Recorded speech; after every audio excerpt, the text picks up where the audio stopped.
Olá, minha querida turma do sexto ano da Escola Cristã Eduardo Miller, aqui é o professor Rodrigo Calderaro, e eu estou trazendo uma videoaula de estudos amazônicos para a gente continuar estudando os aspectos principais dos povos originários da Amazônia antes da chegada dos europeus, principalmente naquele tempo mais antigo que a gente está estudando em história, que corresponde ao período neolítico, né, aquela fase final do período da pré-história.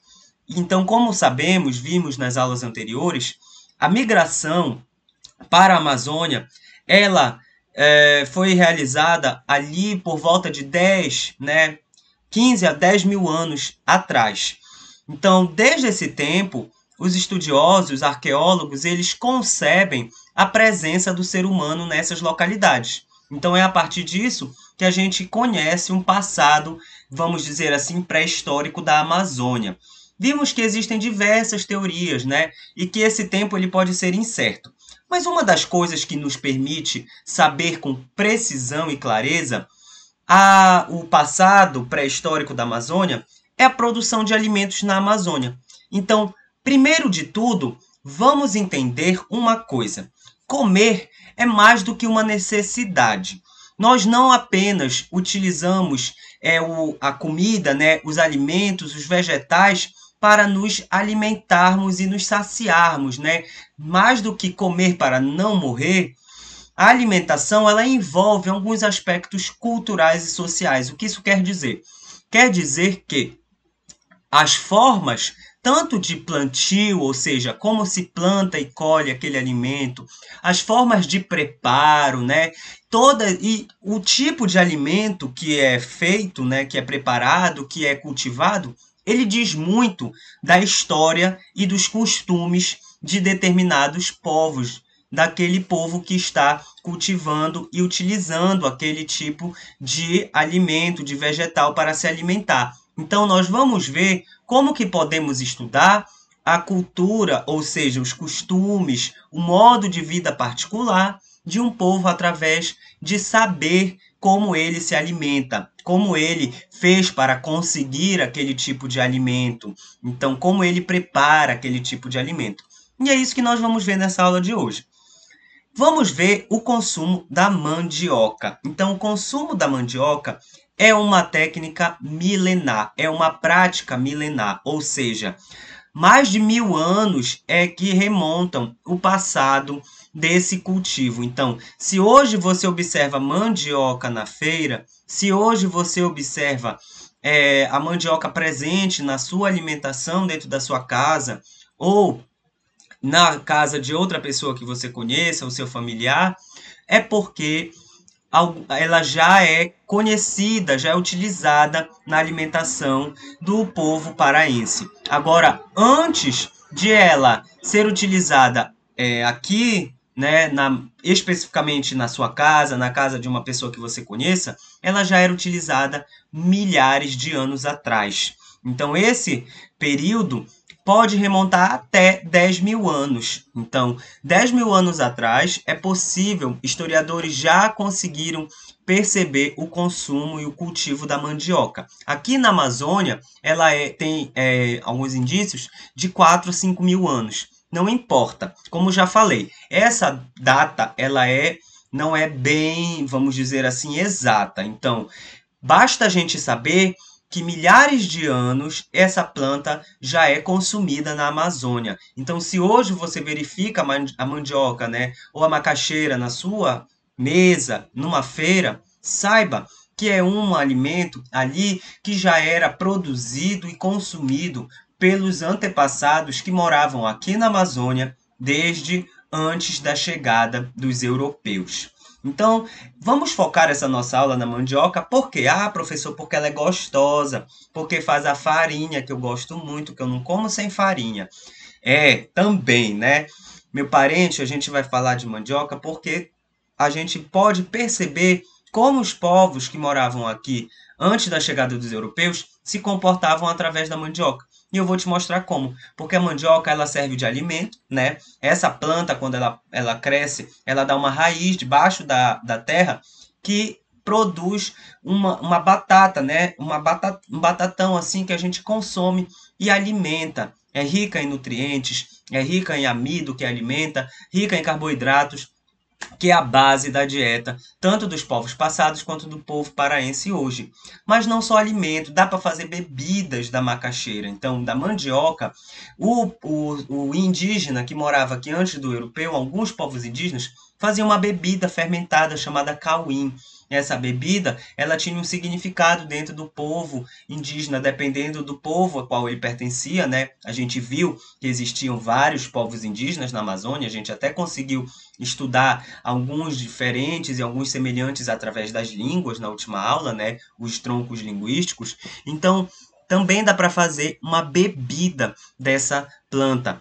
E por fim, a folha dela serve como medicina, ou seja, tem indicações terapêuticas, dá para fazer remédio da folha da mandioca e que nós, os povos que viviam aqui na Amazônia antes de nós já conheciam. Então eu tenho aí, turma, várias aplicações. Então dá para eu pegar uma planta e entender como um povo conseguia utilizá-la para se alimentar, para estabelecer rituais e sociabilidade, ou seja, o consumo do cauim ele está no meio de um ritual. Alguns povos indígenas tomavam a bebida como uma espécie de ritual. Servia também para se sociabilizar, ou seja, para interagir, para conhecer pessoas, estabelecer alianças e também como eles se curavam. Então dá para eu entender vários pontos da vida dos povos do passado a partir do entendimento do cultivo e do consumo da mandioca, tá bom? Então, o cultivo da mandioca, turma, ele me diz várias coisas e eu vou apresentar algumas aqui para vocês. A gente viu que alguns povos indígenas, eles tinham basicamente a economia e alimentação deles fundamentada em caça e coleta. Então, a agricultura, ou seja, o plantio do seu próprio alimento, ele vem como um complemento, ele aparece depois, tá? Então, ele vai aproximadamente ali na Amazônia, remonta a um período de 6.000 anos atrás, ou seja, lá entre 4.000 anos antes de Cristo. Então, a gente observa que é um consumo muito antigo, mas que antes disso os povos já se alimentavam de caça, pesca e coleta. A agricultura, ou seja, o desenvolvimento do plantio da mandioca, ele veio somar, né, as necessidades alimentares desse povo, ele veio agregar um pouquinho mais ali para esse povo continuar se alimentando. E a gente viu, tá vendo isso em história, que o desenvolvimento da agricultura é um fator que contribui para o sedentarismo, ou seja, o sedentarismo é aquela prática, aquele aspecto do povo que fica mais tempo parado em uma localidade. Ele não precisa mais se deslocar frequentemente atrás de alimentos, né? É o oposto do nomadismo. Então, antes, quando a gente viu nossos antepassados que saíram lá da África milhões de anos atrás, procurando comida, se deslocavam de canto em canto atrás dos animais para caçar. Agora, com o desenvolvimento da agricultura, plantar o seu próprio alimento vai proporcionar que esses povos fiquem mais tempo naquele local, em alguma localidade da Amazônia. E a maior permanência em um mesmo local vai proporcionar isso, vai desenvolver a agricultura. Porque plantar um alimento não é fácil. Ela exige as técnicas de domesticação e cultivo. Domesticar significa conhecer o modo de vida, o modo de cuidar. Domesticar, a gente ouve muito essa palavra quando pensa no pet, né? No animalzinho doméstico, no cachorro, no gatinho, no papagaio, no coelho. Qualquer animal que vocês pensem que dê para criar dentro de casa pode ser considerado um animal doméstico. Domesticar significa saber cuidar, saber o que come, saber como cuidar, saber tratar bem. E as plantas também têm seu processo de domesticação. Então vocês vão ouvir muito isso. Domesticação de planta, ué, dá para fazer uma plantinha ali igual um cachorrinho? Não é bem isso. Quer dizer, conhecer as técnicas de cultivo, ou seja, conhecer como cuidar, plantar. Eu duvido que aqui vocês nunca tenham feito a experiência com um brotinho de feijão. Pegaram um brotinho de feijão, colocaram no algodão molhado, botaram dentro de um copinho e deixaram lá um tempinho na janela. Quando vocês viram, aquele brotinho começou a nascer uma plantinha. Isso é como cultivar. Vocês estavam aprendendo aí uma técnica de domesticação. do feijão. Então, vocês imaginem que 6.000 anos atrás, os povos indígenas iniciaram esse processo para a mandioca. Por quê, turma? A mandioca ela é uma planta braba, ela não é fácil de domesticar.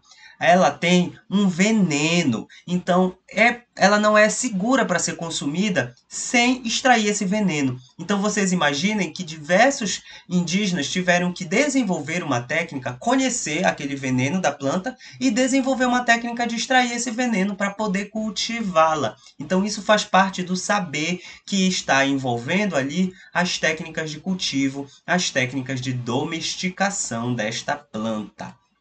Por fim, dá para se fazer diversos tipos de alimentos através da mandioca. O beiju, que é uma espécie de tapioca mais durinha, que é muito consumida em outras regiões da Amazônia, mas aqui a gente gosta da tapioca, é semelhante, tá? A farinha, que é o principal produto alimentar da mesa do paraense, né? Tem paraense aí que eu conheço, até aí na turma de vocês, que não come sem farinha, que não dispensa uma farinha junto com açaí, e tem muitas pessoas, e vocês podem perceber que a farinha ela é muito presente, né? Essa farinha amarela, baguda, branca, toda ela é feita a partir dessa batata aí que está aqui nesse slide, tá? Então tem todo um processo que a gente vai ver no slide próximo, tá? Que envolve a produção, o cultivo e a produção desse tipo de alimento. E o tucupi, que é um dos ingredientes mais famosos da nossa mesa durante o Sírio, para quem é católico, né? E para quem não é católico, mas que gosta de consumir esse alimento, consome o pato no tucupi, o frango no tucupi, o arroz paraense. Tucupi, ele é um extrato, um líquido retirado também aí da mandioca. Então, dá para se fazer mais de um tipo de alimento dessa raiz. Então, vê como ela é importante para a gente entender o povo paraense, tanto no presente quanto no passado. E aí a gente tem esse slide para fechar nossa aula com as técnicas de produção. E eu trouxe aqui 4 fotos de 4 mulheres praticando etapas na produção da mandioca. Isso que elas estão fazendo é um conhecimento milenar. Então vamos lá. Primeiro, da tua esquerda para a direita, que aqui no vídeo está invertido, mas tu vês para o canto dali, tá? Para o canto onde aquela moça, aquela senhora está ralando a mandioca, tem um monte de mandioca perto do pé dela, e ela está ralando, tirando justamente a casca. Aliás, ela está descascando, perdão, a primeira imagem é descascando. Do lado tem uma moça ralando, passando a mandioca e ralando ela para ela ficar um pozinho, tá? Quando se pega esse pozinho, tu estás vendo a terceira imagem ali que tem uma senhora espremendo, né? Ela enche esse instrumento que se chama o tipiti e ela espreme para sair o tucupi. Depois que sai todo esse líquido e fica só um pó seco, vai para o final ali, onde aquela parente ali está passando aquela farinha ali num tacho e debaixo desse tacho tem muito fogo. Isso é a produção da farinha. Então tu vês aí que tem todo um processo que pega a mandioca e começa a produzir a farinha. Esse processo ele perpassa por um conhecimento milenar, né? É um monte de técnica, de saberes ali que envolvem conhecimentos que são passados de tempo em tempo. Então, são conhecimentos que acompanham a vida do ser humano por milhares de anos e estão presentes até hoje. Então, a gente vê aí que tudo isso é saber e tudo isso faz parte da nossa história. E a gente vê também que hoje a mandioca, ela dá um ingrediente. Ela era consumida de uma forma. Mas agora, desde 1500, quando os portugueses chegaram, e mais ou menos 1600, 1700, quando os portugueses começaram a trazer africanos para o continente americano e para a Amazônia, esses povos contribuíram com também seu saber. Então, eles conheceram a mandioca e começaram também a desenvolver outros alimentos. É aí que nascem os pratos típicos. Vou te dar um exemplo. A mandioca, ela dá um ingrediente da folha da maniva, que se chama justamente a folha da maniva. Um prato que é feito a partir da folha da maniva é a maniçoba. Esse prato polêmico, que é uma delícia, mas que muita gente acha feio e acaba não comendo, ele é um prato que ele foi feito a partir da contribuição tanto dos povos indígenas, porque eles conheciam como plantar mandioca e tirar o veneno da maniva, que tu sabes que a maniçoba tem que passar 7 dias fervendo para tirar todo o veneno dela, porque senão a pessoa come e passa mal, pode até morrer. E aí, o europeu, quando conheceu essa prática, trouxe os escravos vindos da África e elaborar esse prato delicioso que é a maniçoba. Ele é um prato que, sem a presença do português e o africano, não existiria. Então, muitos dos nossos pratos típicos, como o tacacá também, né, o vatapá, eles foram desenvolvidos a partir do conhecimento do cultivo, da domesticação e da produção de alimentos da mandioca, mas com a contribuição dos europeus e dos africanos também. Então a gente vê que esse conhecimento milenar ele se aprimora ao longo do tempo e contribui, aumenta, né? Se aprimora através da contribuição de outros povos também. Então é um saber dinâmico, são vários saberes ali que estão em processo de aprimoramento ao longo do tempo. Turma, tá muito bacana a nossa aula, mas a gente vai terminar por aqui, tá? Fica com esse slide, assiste quantas vezes você precisar, porque na semana que vem eu já vou iniciar tema novo. Então a gente vai fechar isso aqui com um exercício, tá? Mas eu vou deixar para ti para a semana que vem, tá bom? Fica com Deus, te cuida e até a nossa próxima aula. Tchau, tchau.